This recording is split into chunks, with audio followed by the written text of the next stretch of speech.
Hi everyone, thank you very much for bearing with us as we had a few technical issues, and very welcome to the first of our AFP mini-series interviews. My name's Anna. I am a Medics.Academy fellow and the lead for the SDocs programme, which supports first to penultimate year medical students. But the reason why I'm here with you today is because I'm a final year medical student myself, and I'm looking to find out a little bit more about the academic foundation programme. So I'm absolutely delighted to be joined tonight by two academic FY1s, Faris and Demetrius. So Faris, would you like to introduce yourself?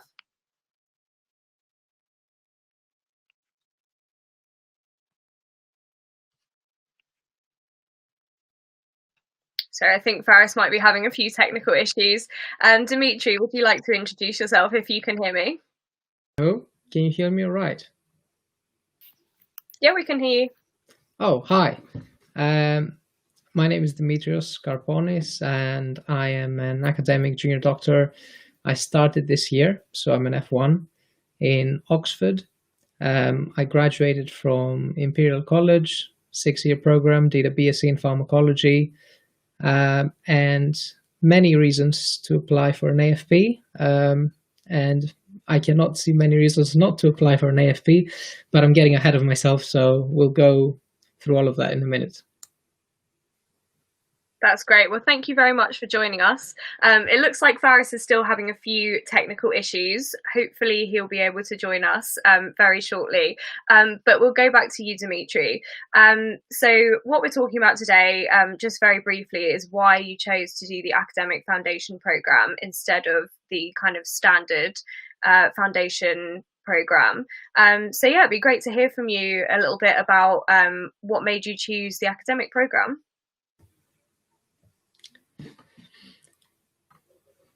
So the Academic Foundation Program, or AFP for short, comes in all sorts and varieties, but as a general rule, what is different from the standard foundation program is that instead of having different rotations in medicine and surgery, usually during your F2, one of your blocks, these are usually 4-month blocks or 3-month blocks if it's 4 different blocks. So one of those blocks during your F2 year is a research block instead of a clinical sort of rotation. And you get 3 or 4 months as a general rule in most programs, but again, that varies from place to place to do research. And I found that very appealing. And I think it's for a lot of reasons, really. Personally, I was interested in research. I had a taster during medical school and tried a couple of different things and thought, yes, this is what I want to do. This is what I'd like to continue. So the AFP for me is a great opportunity to continue what I did in medical school. It gives you a lot of time. So at the same time, you can start something new and then consider in the future to continue into the academic pathway, where the next would be an academic clinical fellowship as a next step, or a PhD. So that was sort of my journey and my experience so far. That sounds great. So I guess one question that I have is you get a bit less clinical time, it sounds like, in the academic foundation programme. So what might you say to someone who was interested in maybe doing the academic pathway, but was kind of worried about their clinical skills and making sure they were, at the same level as everyone else by the time they finished, their 2 years in the foundation programme? That's a very good point. It's one of the concerns that come up most commonly among medical students, because you do get less time in the wards. So I haven't done the F2 myself yet and the research block myself yet, so I cannot go back and evaluate my situation. But what most of my seniors say, and what I think will probably hold true, is that this 4-month block is not a big difference in what you sort of build in the long term, because you go through different specialties. The block coordinators ensure that you go through medicine and surgery, and they ensure that you don't stay behind. Of course, there's safeguards, and there is some pressure to complete all the same sign-offs and all the same things that are required for an F1 during the months that you're given. So you've got a block less to fill everything in. But I think at this stage, it doesn't make any difference. Maybe later on as an ACF or a clinical lecturer where there's a much bigger academic commitment, then I think this is a very valid point. But this is outside the scope of this discussion, I think. No, that's great. Thank you so much. That's really useful. I can see that Faris had joined us, but I don't know if he can hear us at all.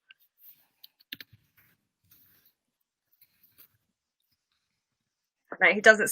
He still doesn't seem to be able to hear us. I'm so sorry, Faris. We definitely wanted to involve you in this discussion. I'm sorry that there's been some technical issues. So something else that I wanted to ask was, I guess you kind of touched on it a little bit already, but how does the academic foundation program kind of fit in with further career goals? So you mentioned about doing something called an academic clinical fellowship afterwards. But, you know, where do you see the sort of academic program leading into? So I feel like I've only given you the perspective of the research and people who like research, but I think the academic foundation program is a great way to even start your research, even if you're not quite sure if you want to pursue an academic clinical fellowship or what comes on further, which I'll explain in a moment. So it's a great way to see if you like research. You've got some more time to, for personal development, to take courses, to get involved in different research projects. And say you like one of these research projects, then you move on to the next step, which is usually an ACF, the Academic Clinical Fellowship, which you apply after an F2. And you go into core surgical training or IMT, the core medical training program, but you do have more time for your academic commitments. And usually you start something during your F1, F2, and then you continue that as an ACF, and then you can further continue that as a clinical lecturer when you are specializing into your field of interest. Now, an important thing I should mention is that if you do not get an AFP or if you do not get an ACF, you can always join at the next step. So this is the integrated academic clinical pathway. It doesn't mean that you have to start from an AFP to get to the end. You can always go for an ACF directly, or if you don't have an ACF, you can always do a PhD and go for a clinical lecturership directly. So there's a lot of different ways to get in.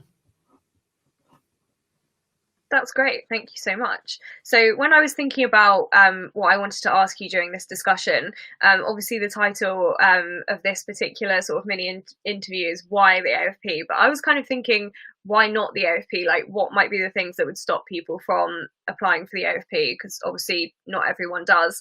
And I think one of the concerns that's come up amongst the peers that I've spoken to is the kind of extra time it takes to do the applications and do the interviews, and that's often around the time of your medical school finals and the SJT and things like that. So what would you say to people who are kind of on the fence and are worried about the amount of time it's going to take to apply?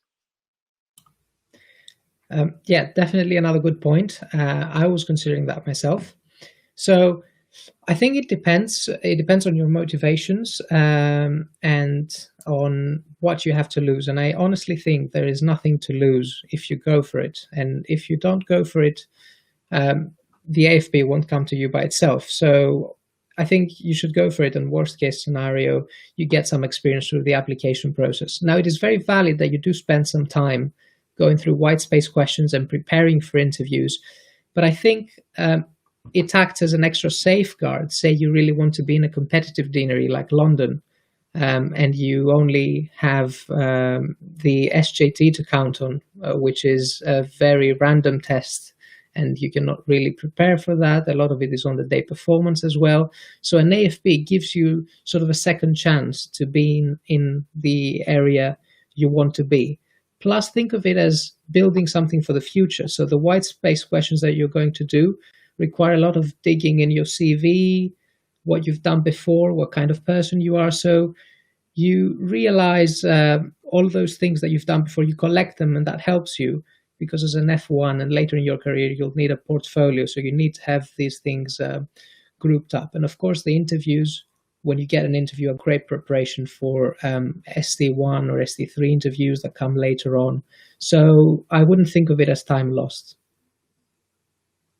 That's great. Well, thank you so much for joining us this evening, Dimitri. And I'm sorry that we couldn't hear from Faris because of the technical issues. But if you found this discussion useful today, please join us for the rest of our series where myself, Dimitri, Faris, and several other academic doctors are going to be talking through some of the other aspects of the application and what might come next after an AFP. So that will be at the same time next week and every week after that for 5 weeks. So please do join us. And yeah, thank you very much. Have a lovely evening.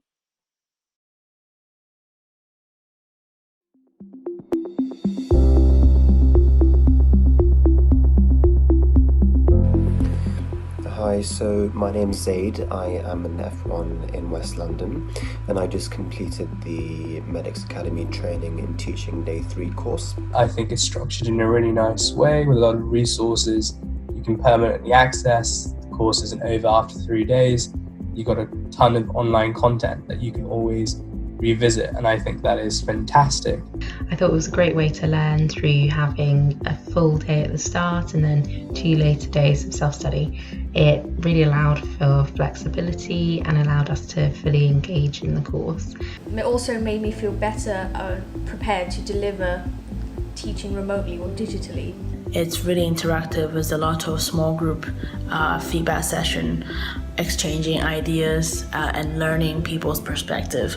After actually doing this course, I realised that teaching is more of a science and it's really important to get clear feedback so that you can improve your teaching. This course also encouraged me to think thoroughly about what my audience actually wants from my teaching session and also how I can keep them better engaged. Really great and fantastic to get such fantastic lectures from experts in the field throughout the 3 days. It was also interesting to learn from others taking part on the course because we all have different levels of experience, so it was interesting to gain their perspective on things too. I learned not just about different style of teaching, I also learned about what is medical education, how to build a career in medical education. Overall, I learned a lot from the teaching course. I think it's a really well done course. I really enjoyed it. And I really found it very enjoyable. That's what I thought of the whole course and I really enjoyed it and I would recommend it to other people. So thank you for letting me participate.